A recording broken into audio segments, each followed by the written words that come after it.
Hello students, in the last class you have seen about difference between order by and group by clauses and what does order by means and what does group by means and some group functions in SQLs, right? Today we'll see about views. What do you mean by a view? In SQL, a view is a virtual table based on a result set of a SQL statement. ಏನು views ಅಂದರೆ it's a virtual table. Virtual means not really existed, just imaginary part, right? Virtual is a view is a virtual table based on a result set of a SQL statement. Views can be created from a single table or multiple table. Views can be created by using single table or multiple table. Next, how to create a view. What is the syntax? We'll see the syntax. Create view, view name as select column 1, column 2, so on up to from table name where condition. View ಅಂತಂದ್ರೆ it's a virtual table, imaginary table created from what? From your result set. Example, create view, customer view as select name, age from a customer. Customer ಟೇಬಲಲ್ಲಿರುವಂತಹ name ಮತ್ತು age ಏನಾಗುತ್ತೆ, customer view ಆಗಿ ಒಂದು imaginary virtual table create ಆಗುತ್ತೆ. ಓಕೆನಾ? Next one is commit command. The commit command is transactional command use to save the changes invoked by a transaction to the database. ನಾನು ನಿಮ್ಗೆ ಹೇಳಿದ್ದೆ ಅಲ್ವಾ, ನೀವು ಏನು ಡೇಟಾಸನ್ನು ಸ್ಟೋರ್ ಮಾಡ್ತೀರೋ ಅಥವಾ ಏನು ಡೇಟಾಸನ್ನು ನೀವು ಇನ್ಸರ್ಟ್ ಮಾಡಿರ್ತೀರೋ ಅದು ನಿಮ್ಮ ಟೇಬಲಲ್ಲಿ ಅವೈಲೇಬಲ್ ಮೀನ್ಸ್ ಸೇವ್ ಆಗಿರಬೇಕಂದ್ರೆ which command we have to enter? Commit. That is what is the syntax? COMMIT, commit. ನೀವು ಟೇಬಲನ್ನು ಕ್ರಿಯೇಟ್ ಮಾಡ್ತೀರಾ, ಟೇಬಲಲ್ಲಿ ವ್ಯಾಲ್ಯೂಸನ್ನು ಇನ್ಸರ್ಟ್ ಮಾಡ್ತೀರಾ, ಸೆಲೆಕ್ಟ್ ಸ್ಟಾರ್ ಫ್ರಮ್ ಟೇಬಲ್ ಮಾಡ್ತೀರಾ, ಮೀನ್ಸ್ ಸ್ಟೂಡೆಂಟ್ ಟೇಬಲನ್ನು ಕ್ರಿಯೇಟ್ ಮಾಡ್ತೀರಾ, ಅದರಲ್ಲಿ 100 ಡೇಟಾಸನ್ನು ನೀವು ಇನ್ಸರ್ಟ್ ಮಾಡ್ತೀರಾ. ನೀವೇನು ಮಾಡಲ್ಲ, ಕಮಿಟ್ ಅಂತ ಮಾಡಲ್ಲ. ನೆಕ್ಸ್ಟ್ ಡೇ ನೀವು ಬಂದು ಆ ಟೇಬಲನ್ನು ವ್ಯೂ ಮಾಡಿದಾಗ ಏನಿರಲ್ಲ, ಅದರಲ್ಲಿ ನೀವು ಇನ್ಸರ್ಟ್ ಮಾಡಿರುವಂಥ ರೆಕಾರ್ಡ್ಸ್ ಸೇವ್ ಆಗಿರೋದಿಲ್ಲ. ನೀವು ಇನ್ಸರ್ಟ್ ಮಾಡಿರುವಂಥ ರೆಕಾರ್ಡ್ಸ್ ಸೇವ್ ಆಗಿರಬೇಕು ಅಂದರೆ ನೀವು ಏನನ್ನು ಪ್ರೆಸ್ ಮಾಡಬೇಕು? ಕಮಿಟ್ ಅಂತ ಹೇಳಿ ಪ್ರೆಸ್ ಮಾಡಬೇಕು. Next, rollback command. The rollback command is a transactional command used to undo the transactions that have not been saved to the database. That means ನೀವು ಕಮಿಟನ್ನು use ಮಾಡಿ ಏನು ಟ್ರಾನ್ಸಾಕ್ಷನ್ನ ಮಾಡಿರ್ತೀರೋ, ದಟ್ ಮೀನ್ಸ್ ಕಮಿಟನ್ನು ಯೂಸ್ ಮಾಡಿ ಏನು ನೀವು ಡೇಟಾಸನ್ನು save ಮಾಡಿರ್ತೀರೋ ಅದನ್ನು ಅಂಡು ಮಾಡುವಂಥದ್ದು. ಅಂಡು means for example ಏನು ಹೇಳಿ, ಅಂಡು ಅಂದರೆ ಏನು ಹೇಳ್ತಾರೆ? ಡಿಲೀಟ್ ಆಗಿರೋದನ್ನು ಮತ್ತು ಪುನಃ ತೆಗೆಯುವಂಥದ್ದು. ಕಂಟ್ರೋಲ್ Z ಮಾಡ್ತೀರಲ್ವ ನೀವು MS ವರ್ಡಲ್ಲಿ ಎಲ್ಲ, ಅಂಡು ಅಂದರೆ ನೀವೇನಾದರೂ ಹೊಸದಾಗಿ ಡೇಟಾ ಈಗ ಕಮಿಟ್ ಅಂತ ಒತ್ತಿದ್ದೀರಿ, ಹೌದಾ? ಆ ಕಮಿಟ್ ಒತ್ತಿದ ಮೇಲೆ ನೀವೇನು ಮಾಡ್ತೀರಿ? ಇನ್ನೊಂದು ಸ್ವಲ್ಪ ಡೇಟಾಸನ್ನು ಇನ್ಸರ್ಟ್ ಮಾಡ್ತೀರಿ. ನಿಮ್ಗೆ ಆ ಡೇಟಾ ಸೇವ್ ಆಗಬೇಕಂತ ಇರೋದಿಲ್ಲ. ಅವಾಗ ನೀವೇನು ಮಾಡ್ಬೋದು? ರೋಲ್ ಬ್ಯಾಕ್ ಮಾಡ್ಬೋದು. ಅವಾಗ ಏನಾಗುತ್ತೆ, ಈಗ for example V have created a table called student and I have entered 50 students. ಈಗ ನೀವು ಕ್ಲಾಸಿನ ಒಂದು ಡೇಟಾಬೇಸನ್ನು ಕ್ರಿಯೇಟ್ ಮಾಡಿದ್ದೀನಿ ಅಂತ ಅಂದ್ಕೊಳ್ಳಿ, ಸೆಕೆಂಡ್ PUC, ಓಕೆನಾ? ಸೈನ್ಸ್. ಆಫ್ಟರ್ 50 ಸ್ಟೂಡೆಂಟನ್ನು ಆ್ಯಡ್ ಮಾಡಿದೆ, 51 ಮತ್ತು ಇನ್ನೊಂದು 10 record, that is till 60. From 50 to 60 I have entered commerce students name. After 50 ನಾನು ಏನು ಮಾಡಿದ್ದೀನಿ? ಎವ್ರಿ 50 ಸ್ಟೂಡೆಂಟ್ ಎಂಟರ್ ಆದಮೇಲೆ ಐ ಹ್ಯಾವ್ ಡನ್ ಕಮಿಟ್. ಅಂತಂದರೆ ಏನಾಯಿತು? ಕಮಿಟ್ ಒತ್ತಿದ ತಕ್ಷಣ ಆ 50 ಸ್ಟೂಡೆಂಟ್ ರೆಕಾರ್ಡು ನಿಮ್ಮ ಡೇಟಾಬೇಸಲ್ಲಿ ಟೇಬಲಲ್ಲಿ ಸೇವ್ ಆಯ್ತು ಅಂತ ಅರ್ಥ. ಆಮೇಲೆ ನೀವು 10 ಏನು ಮಾಡಿದ್ದೀರಾ? ಕಾಮರ್ಸ್ ಅವ್ರ ಹೆಸರು ಸೇರಿಸ್ಬಿಟ್ಟಿದ್ದೀರಾ. ಅನ್ನೋಯಿಂಗ್ಲಿ ನೀವೇನು ಮಾಡಿದ್ದೀರಾ? ಕಾಮರ್ಸ್ ಅವ್ರ ಹೆಸರು ಸೇವ್ ಮಾಡಿ. ಈಗ ನಿಮ್ಗೆ ಏನಾಗಬೇಕು?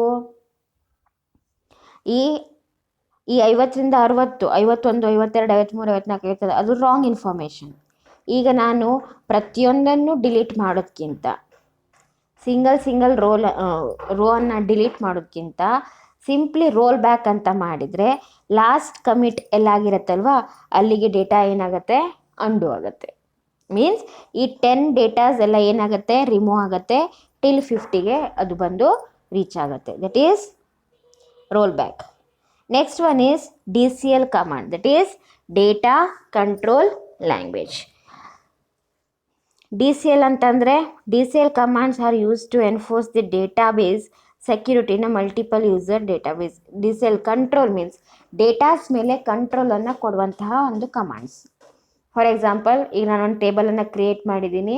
ಆ ಟೇಬಲನ್ನು ಯಾರ್ಯಾರು ಆ್ಯಕ್ಸಸ್ ಮಾಡ್ಬೋದು ಅಂತ ಹೇಳಿ ನಾನು ಅಥಾರಿಟಿ ಕೊಡ್ತೀನಲ್ವಾ, ಅದಕ್ಕೇನಂತ ಹೇಳಿ ಕರೀತಾರೆ, ಡೇಟಾಬೇಸ್ ಸೆಕ್ಯೂರಿಟಿ. ಈಗ ನಾನು ಕ್ರಿಯೇಟ್ ಮಾಡಿರುವಂಥ ಡೇಟಾಬೇಸ್ ಮತ್ತು ಯಾರು ಅದನ್ನು ಡೇಟಾಬೇಸನ್ನು ಮೀನ್ಸ್ ಆ ಡೇಟಾಬೇಸಲ್ಲಿ ಡೇಟಾಸನ್ನು ಸ್ಟೋರ್ ಮಾಡ್ಬೋದು, ಡಿಲೀಟ್ ಮಾಡ್ಬೋದು, ಆ ಪರ್ಮಿಷನನ್ನು ಯಾರು ಕೊಡುವಂಥದ್ದು, ನಾನು. ಬಿಕಾಸ್ ಆ ಡೇಟಾಬೇಸನ್ನು ಕ್ರಿಯೇಟ್ ಮಾಡಿದ್ದ್ಯಾರು, ನಾನು. ಹೌದಾ, ನನಗೆ ಆ ರೈಟ್ಸ್ ಇದೆ. ಇವಾಗ ನೀವೆಲ್ಲ ಏನು ಮಾಡ್ತೀರಿ, ನಿಮ್ಮ ಮೊಬೈಲಿಗೆ ಪಾಸ್ವರ್ಡನ್ನು ಹಾಕ್ತೀರಿ. ಹೌದಾ, ಯಾರು ನಿಮ್ಮ ಮೊಬೈಲನ್ನು ಆ್ಯಕ್ಸಸ್ ಮಾಡ್ಬೋದು ಅವರಿಗೆ ನೀವು ಪಾಸ್ವರ್ಡನ್ನು ಹೇಳ್ತೀರಾ. ನನ್ನ ಮೊಬೈಲ್ ಪಾಸ್ವರ್ಡ್ ಇಂತಿಂಥದ್ದು, ಇದನ್ನು ಹಾಕಿದ್ರೆ ಓಪನ್ ಆಗುತ್ತೆ ಅಂತ ಹೇಳಿ ನೀವು ಹೇಳ್ತೀರಾ. ಹೌದಾ, ಪಾಸ್ವರ್ಡ್ ಹಾಕುವಂಥ ಅಥಾರಿಟಿ ಯಾರಿಗಿದೆ, ನಮಗಿದೆ. ಬಿಕಾಸ್ ಅದು ನಮ್ಮ personal mobile, right?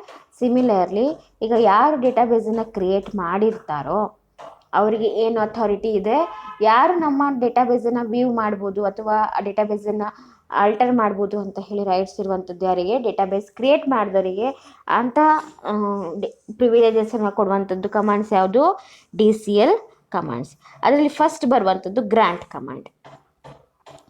Grant command is use to provide access or privileges on a database object to the user. Grant ಅಂದರೆ give permission, granted, permission granted ಅಂತ ಹೇಳ್ತೀವಲ್ವಾ. ಅಂತಂದರೆ ಏನು, permission granted means I have given you the permission to access my database. That means granted means ನಾನು ಯಾರಿಗೆ ಪರ್ಮಿಷನನ್ನು grant ಮಾಡಿರ್ತೀನೋ ಅವ್ರು ಏನು ಮಾಡ್ಬೋದು, ನನ್ನ ಡೇಟಾಬೇಸನ್ನು ಆ್ಯಕ್ಸೆಸ್ ಮಾಡ್ಬೋದು. ಹೇಗೆ ಕೊಡುವಂಥದ್ದು ನೋಡೋಣ. Syntax is grant privilege name on object name to user name.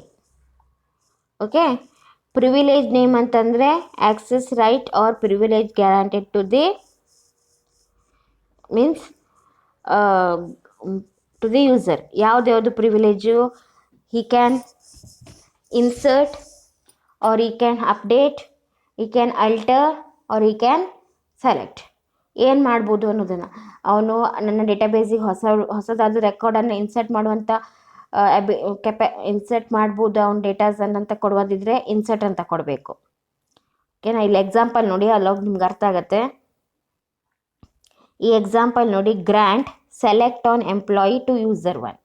That means user 1 has authority on employee table, but what he can do, only he can retrieve the data. ಯಾವ ಒಂದು ಪರ್ಮಿಷನನ್ನು ಕೊಟ್ಟಿದ್ದೀನಿ ನಾನು, only he can retrieve the data. That is only select ಆಪ್ಷನನ್ನು ಅಷ್ಟೇ ನಾನು mention ಮಾಡಿದ್ದೀನಿ. Suppose ನನಗೆ ಈ user 1 employee ಟೇಬಲಲ್ಲಿ ಹೊಸ ರೆಕಾರ್ಡ್ಸನ್ನು ಆ್ಯಡ್ ಮಾಡ್ತಾ ಹೋಗಬೇಕು. ಏನು ಮಾಡ್ತಾ ಹೋಗಬೇಕು, ಸಪೋಸ್ ಈ ಯೂಸರ್ 1 ಅನ್ನೋನು ಎಂಪ್ಲಾಯಿ ಟೇಬಲಲ್ಲಿ ನ್ಯೂ ಎಂಪ್ಲಾಯಿ ಡೀಟೇಲ್ಸನ್ನು ಆ್ಯಡ್ ಮಾಡ್ತಾ ಹೋಗ್ಬೇಕು. ಆವಾಗ ನಾನು ಯಾವ ಒಂದು ಪರ್ಮಿಷನನ್ನು ಕೊಡ್ಬೋದು, grant insert on employee to user 1. ನಾವು what authority user 1 will have, user 1ಗೆ ಯಾವ ಒಂದು ಅಥಾರಿಟಿ ಇರುತ್ತೆ, ಈ ಎಂಪ್ಲಾಯಿ ಟೇಬಲಲ್ಲಿ ಡೇಟಾಸನ್ನು ಇನ್ಸರ್ಟ್ ಮಾಡುವಂತಹ ಒಂದು ಅಥಾರಿಟಿ ಇರುತ್ತೆ. ಸಪೋಸ್ ಇನ್ಸರ್ಟ್ ಬೇಡ, ಓನ್ಲಿ ಹಿ ಕ್ಯಾನ್ ಡಿಲೀಟ್ ಅಂತ ಅಂದಾಗ ಏನು ಮಾಡಬೇಕಿಲ್ಲಿ, grant delete on employee to user 1 ಅಂತಂದರೆ ಏನು ಮಾಡ್ಬೋದು, user 1 only he can delete the datas from the employee table. ಏನು ಮಾಡ್ಬೋದು, ಯೂಸರ್ 1 ಬರೀ ಎಂಪ್ಲಾಯಿ ಟೇಬಲಲ್ಲಿರುವಂತಹ ಡೇಟಾಸನ್ನು ಡಿಲೀಟ್ ಮಾಡ್ಬೋದು. ಅವನಿಗೆ ವ್ಯಾಲ್ಯೂಸನ್ನು ಇನ್ಸರ್ಟ್ ಮಾಡಲಿಕ್ಕಾಗೋದಿಲ್ಲ, ಅಥವಾ ವ್ಯಾಲ್ಯೂಸನ್ನು ಅಪ್ಡೇಟ್ ಮಾಡಲಿಕ್ಕಾಗಲ್ಲ, ಅಥವಾ ಟೇಬಲಲ್ಲಿರುವಂತಹ ಎಲ್ಲ ಡೇಟಾಸನ್ನು ನೋಡಲಿಕ್ಕಾಗಲ್ಲ. ಓನ್ಲಿ ಅಥಾರಿಟಿ ಯಾವುದಿದೆ? ಡಿಲೀಟ್ ಇದೆ. ಹೌದಾ? ನಾನು ಯಾವುದಕ್ಕೆ ಪರ್ಮಿಷನ್ ಕೊಟ್ಟಿದ್ದೀನಿ? ಯೂಸರ್ ಒನ್ನಿಗೆ. User one can delete the data from employee table. User ಒನ್ನಿಗೆ ನಾನು ಏನು ಅಥಾರಿಟಿ ಕೊಟ್ಟಿದ್ದೀನಿ? ಎಂಪ್ಲಾಯಿ ಟೇಬಲಲ್ಲಿರುವಂಥ ಡೇಟಾಸನ್ನು ಡಿಲೀಟ್ ಮಾಡಲಿಕ್ಕೆ ನಾನು ಪರ್ಮಿಷನನ್ನು ಗ್ರ್ಯಾಂಟ್ ಮಾಡಿದ್ದೀನಿ. ರೈಟ್? ಈ ಎಕ್ಸಾಂಪಲಲ್ಲಿ ಯಾವುದಕ್ಕೆ ಪರ್ಮಿಷನನ್ನು ಕೊಟ್ಟಿದ್ದಾರೆ?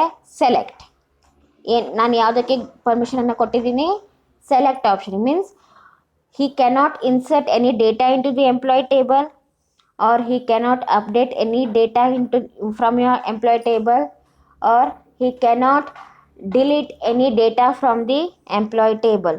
Only he can retrieve the data, that is only he can select the data from the employee table. I have given granted option for select.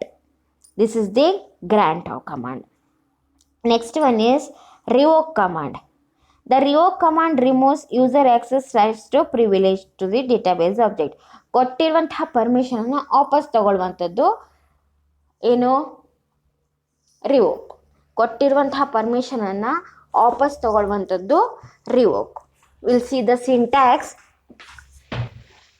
C here example ನೋಡಿ.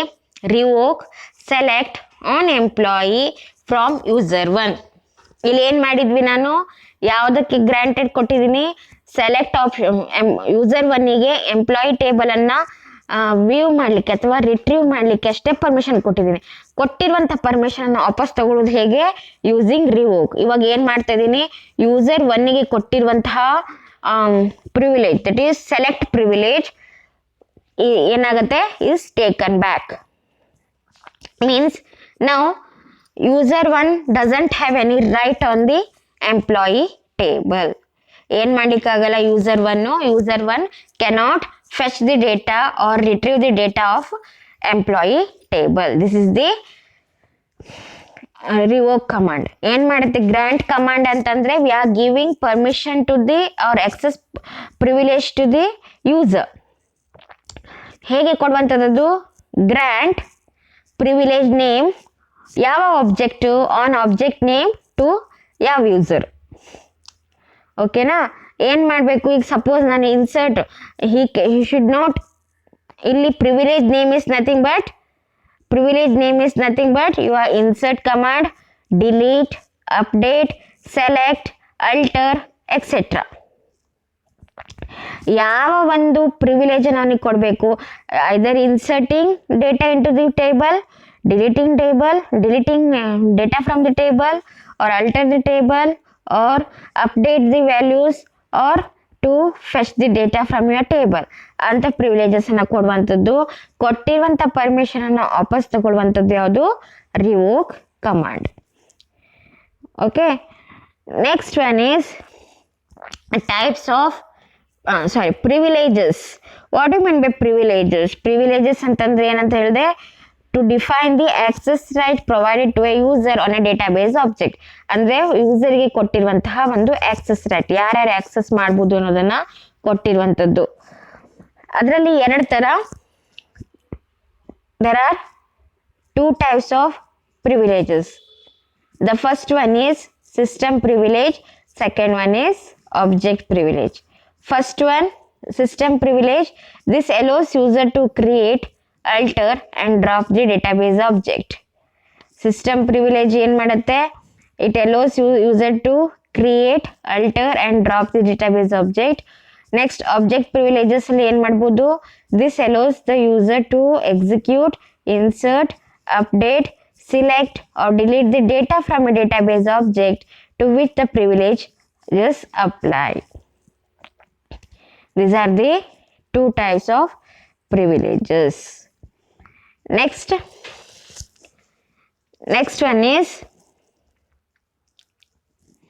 few create system privileges are listed below. System privilege. First one, create object. ಏನು ಮಾಡುತ್ತಿದ್ದು?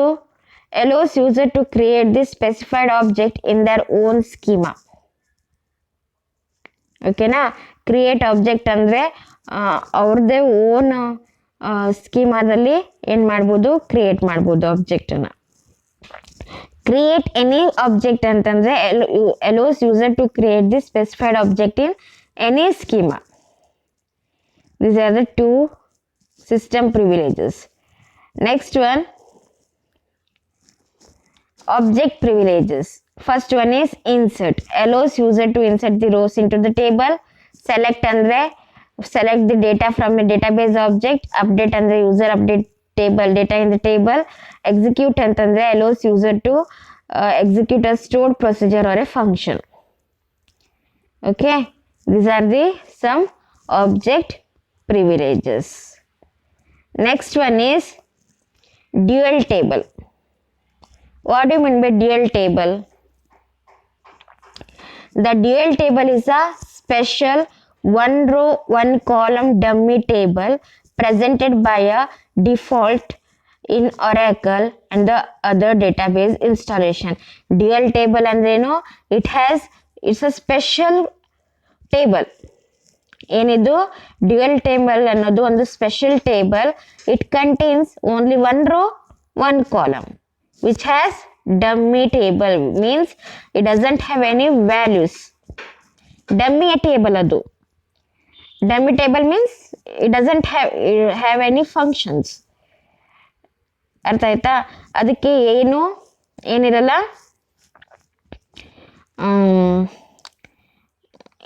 ಏನು ಹೇಳಿ, ಅದೊಂದು ಆ ಟೇಬಲಿಂದ ನಮಗೆ ಏನು use ಇಲ್ಲ. ಆ ಟೇಬಲಿಂದ ನಮಗೆ ಏನು ಯೂಸ್ ಇರೋದಿಲ್ಲ. But just for dummy purpose we have created. ಏನದು? But it is a special table which contains one row and one table. ಇದು ಎಲ್ಲ ಡೇಟಾಬೇಸಲ್ಲೂ ನಿಮಗೆ ಸಿಗತ್ತೆ.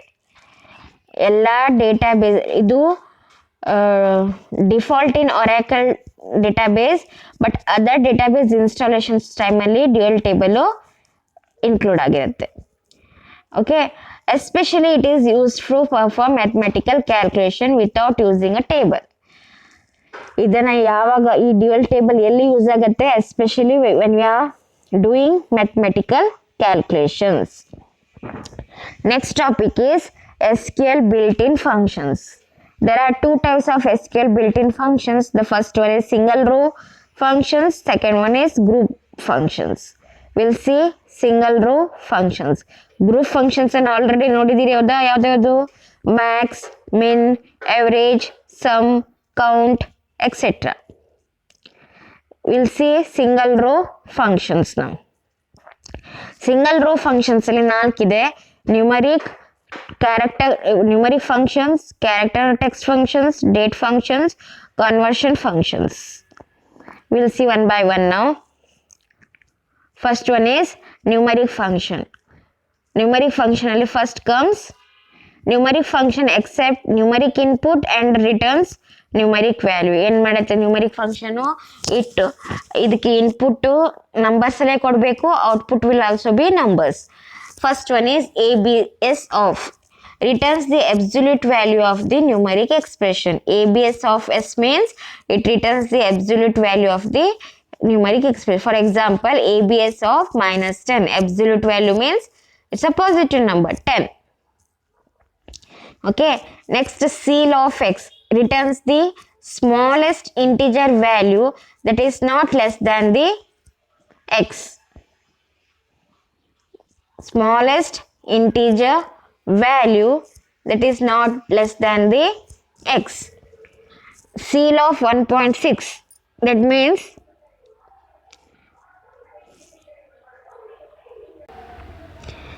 seal of 1.6 ಅಂತಂದ್ರೆ ನಿಯರೆಸ್ಟ್ ನಂಬರ್ ಯಾವುದು ಅದು ಬರುತ್ತೆ. 1.6 ಅಂದರೆ nearest integer value is 2. Floor of x ಅಂತಂದರೆ ಬಿಲೋ 1.3 ಅಂದರೆ 1 ಬರುತ್ತೆ. ಗೊತ್ತಾಯ್ತಾ? ಸೀಲ್ ಅಂತಂದರೆ ಮೇಲಿನ ನಂಬರ್, ಫ್ಲೋರ್ ಅಂತಂದರೆ ಕೆಳಗಿನ number. Round off, it returns numeric expression rounded to an integer. For example see here round 23.764, 2 ಎಷ್ಟು ಪ್ಲೇಸಿಗೆ ರೌಂಡ್ ಆಫ್ ಆಗಬೇಕು ಅನ್ನೋದನ್ನು ಇಲ್ಲಿ ಕೊಟ್ಟಿದ್ದಾರೆ. ಹೌದಾ?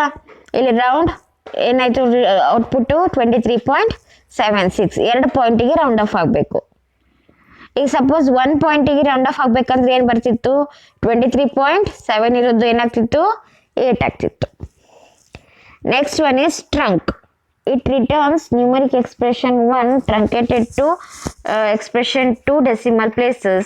If expression 2 is 0, then the result will have no decimal point. ಏನು ನೋಡಿ ಟ್ರಂಕ್ 5.79, ಇಲ್ಲಿ ನಾವು ಎಷ್ಟು ಪ್ಲೇಸ್ ಕೊಟ್ಟಿರ್ತೀರೋ ಅಲ್ವಾ 1 ಅಷ್ಟು ಪ್ಲೇಸ್ ಏನಾಗುತ್ತೆ ಟ್ರಂಕೆಟ್ ಆಗುತ್ತೆ. ಟ್ರಂಕೆಟ್ ಮೀನ್ಸ್ ಎಲಿಮಿನೇಟ್ ಆಗುತ್ತೆ. ಓಕೆನಾ? ಇಲ್ಲಿ ನೋಡಿ 5.79 ಇತ್ತು, 1 ಪ್ಲೇಸ್ ಟ್ರಂಕೆಟ್ ಮಾಡ್ಬೇಕಂತ ಹೇಳಿ ಕೊಟ್ಟಿದ್ದೀವಿ. ಏನು ಬಂತು result 5.7.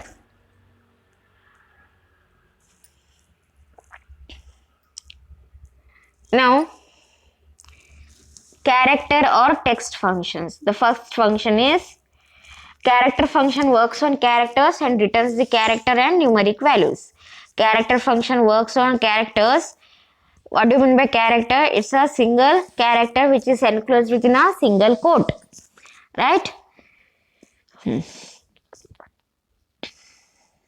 Next, what it returns? Numeric values. First function is lower string of. ಏನು ಮಾಡುತ್ತಿದ್ದು it is converted to lower case. Suppose ನೀವು ಅಪ್ಪರ್ ಕೇಸ್ ಕೊಟ್ಟರೆ ಏನು ಬರುತ್ತೆ ಲೋವರ್ ಆಫ್ ಅಪ್ಪರ್ ಕೇಸ್ ಕೊಟ್ಟರೆ ಲೋವರ್ ಕೇಸಲ್ಲಿ ಅದು ರಿಟ್ರೀವ್ ಆಗುತ್ತೆ. ಅಪ್ಪರ್ ಆಫ್ ಸ್ಟ್ರಿಂಗ್ ವ್ಯಾಲ್ಯೂ ಕೊಟ್ಟಿದ್ದೀರಾ ಏನಾಗುತ್ತೆ ಲೋವರ್ ಕೇಸಲ್ಲಿ ಇರುವಂಥ string will be converted to upper string. Next L trim string value trim next text. It trim text is removed from the left of the string value. L trim ಅಂತಂದರೆ left trim. ಇಲ್ಲಿ good ಅಂತ ಕೊಟ್ಟಿದ್ದೀವಿ ಹೌದಾ string plus G ಏನಾಗುತ್ತೆ left string ಅಂದರೆ ಇಲ್ಲಿ ಏನು ನಾವು ಕೊಟ್ಟಿರ್ತೀವಲ್ವ ಸ್ಟ್ರಿಂಗು ಆ ಸ್ಟ್ರಿಂಗ್ ಏನಾಗುತ್ತೆ ಲೆಫ್ಟ್ ಸೈಡಿಂದ ರಿಮೂವ್ ಆಗುತ್ತೆ. ಇಲ್ಲಿ ಜಿ ಅಂತ ಕೊಟ್ಟಿದ್ದೀವಿ ಜಿ ರಿಮೂವ್ ಆಯಿತು. What will be the result OOD. Next R trim ಅಂತಂದರೆ ರೈಟ್ ಸೈಡಲ್ಲಿ ರಿಮೂವ್ ಆಗುತ್ತೆ. ಈಗ ನೋಡಿ ಡಿ ಅಂತ ಕೊಟ್ಟಿದ್ದೀರಾ ಏನಾಯಿತು ಡಿ ರಿಮೂವ್ ಆಯಿತು. GOO will be this. Trim ಅಂತ ಹೇಳಿದ್ರೆ trim text is removed from both the side of the string value. See here trim G from good morning ಏನಾಯಿತು ಎರಡೂ ಸೈಡಿಂದನು from the left from right ಎರಡೂ ಸೈಡಿಂದನು ಏನಾಯಿತು G will be removed. Next substring ಅಂತ ಹೇಳಿದ್ರೆ it returns n number of characters from string value starting from m position. See here substring of ABC, 2, 1 ಹೌದಾ ಏನಾಗುತ್ತೆ it returns n number of characters. What is the n value here? 1. What is the n value here? 1. From what is the starting value? 2. That is what will be the result here? B. Okay, that is the substring. Length of a string value, that is it returns total number of characters in a string value. Length of ABC, ಆ ABC string ಅಲ್ಲಿ what is the total number of string ಅನ್ನೋದನ್ನ return ಮಾಡುತ್ತೆ, that is 3. Next LPAD string value, n, pad value ಏನಾಗುತ್ತೆ ಇಲ್ಲಿ it returns the string value left padded with pad value. The length of whole string will be of n characters, that is LPAD means left pad ABC, 5, star. ಈ star ಏನಾಗುತ್ತೆ left ಸೈಡಿಂದ attach ಆಗ್ತಾ ಬರುತ್ತೆ ಎಲ್ಲಿ ತನಕ here 5 ಅನ್ನೋದು 5 characters display ಆಗಬೇಕು ನನಗೆ. ABC is of length 3 right. ABC ಅನ್ನೋದು 3 ಲೆಂತ್ ಇದೆ ಬಟ್ ಟೋಟಲ್ ಲೆಂತ್ ಏನಾಗಬೇಕು ನನಗೆ 5 ಬರಬೇಕು. ಆ 5 ಬರಲಿಕ್ಕೆ ನಾನು ಏನು ಮಾಡಬೇಕು ಲೆಫ್ಟ್ ಸೈಡಿಂದ ಸ್ಟಾರನ್ನು ಅಟ್ಯಾಚ್ ಮಾಡ್ತಾ ಬರಬೇಕು. ಸಿಮಿಲರ್ಲಿ ರೈಟ್ ಪ್ಯಾಡ್ ಅಂತಂದರೆ ರೈಟ್ ಸೈಡಲ್ಲಿ ಸ್ಟಾರ್ ಆ್ಯಡ್ ಆಗ್ತಾ ಹೋಗುತ್ತೆ. ಇನಿಟ್ ಕ್ಯಾಪ್ ಅಂದರೆ ಇನಿಷಿಯಲ್ ಲೆಟರು ಕ್ಯಾಪಿಟಲಲ್ಲಿ ಡಿಸ್ಪ್ಲೇ ಆಗುತ್ತೆ. ಇನಿಷಿಯಲ್ ಲೆಟರು ಕ್ಯಾಪಿಟಲಲ್ಲಿ ಡಿಸ್ಪ್ಲೇ ಆಗುತ್ತೆ. These are the some character or text functions. Next one is date function.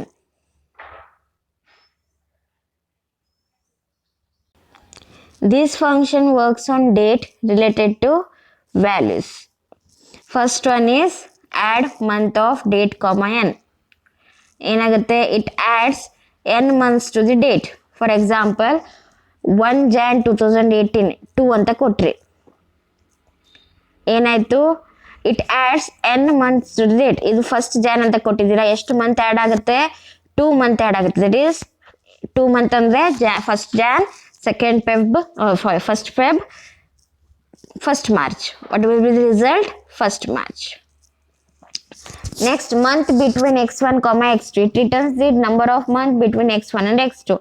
ಇಲ್ಲಿ 2 ಇಯರ್ ಕೊಟ್ಟಿರ್ತೀರಾ, ಮೀನ್ಸ್ 2 ಡೇಟ್ ಕೊಟ್ಟಿರ್ತೀರಾ, ಅದ್ರ ಮಧ್ಯದಲ್ಲಿ ಬರುವಂಥ ನಂಬರ್ ಆಫ್ ಏನು ಹೇಳಿ ಮಂತ್ ಎಷ್ಟು ಅಂತ ಹೇಳಿ ಡಿಸ್ಪ್ಲೇ ಆಗುತ್ತೆ. ನೆಕ್ಸ್ಟ್ ಡೇ ಅಂತಂದರೆ x, week day. That is, it returns next date of the weekday on or after the date x. That is 28 June 2016 Thursday ಅಂತ ಇದೆ. ನೆಕ್ಸ್ಟ್ ಡೇಟ್ ಯಾವಾಗ ಅಂತ ಹೇಳಿ ಡಿಸ್ಪ್ಲೇ ಆಗುತ್ತೆ. ಲಾಸ್ಟ್ ಡೇಟ್ ಅಂತಂದರೆ ಹಿಂದಿನ ಡೇಟ್ ಏನು ಅಂಥೇಳಿ ಡಿಸ್ಪ್ಲೇ ಆಗುತ್ತೆ. Round of X date format. That is select round to date 27 October. What it returns? It returns the date x rounded off to the nearest value specified by the date of format. Next truncate ಅಂದರೆ already ಎಂತ ಆಯ್ತು ಹೇಳಿದೆ, truncate ಆಗುತ್ತೆ. It returns the date less than or equal to the date x date format specifies year or month. Next sys date ಅಂದರೆ system date. Next conversion functions. These functions are used to convert one value in the form to another form. That is, to date bracketally x date format. It converts a value numeric and character values to the date. ಓಕೆನಾ, ಇಲ್ಲಿ ಕೊಟ್ಟಿದ್ದಾರೆ ನೋಡಿ, to date. ಈಗ 2003 7 9 ಯಾವ ಫಾರ್ಮ್ಯಾಟಲ್ಲಿ ಬರಬೇಕು, YY MM DDಯಲ್ಲಿ ಬರಬೇಕು, ಆ ಫಾರ್ಮ್ಯಾಟಲ್ಲಿ display ಆಗುತ್ತೆ. Next NVL of x, it is if x is null then replace it by y. x is null ಇದ್ರೆ replace it by y. Next decode ABCDE, default value. If a equal to b returns c, if a equal to d returns e, else returns default value. ಅರ್ಥ ಆಯ್ತಾ? If A equal to B ಆದರೆ C return ಆಗುತ್ತೆ, A equal to D ಆದರೆ E return ಆಗುತ್ತೆ, ಇಲ್ಲ ಅಂತಂದರೆ default value return ಆಗುತ್ತೆ.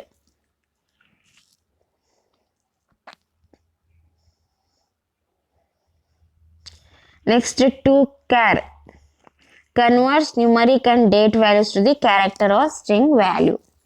This is all about your SQL commands. Thank you.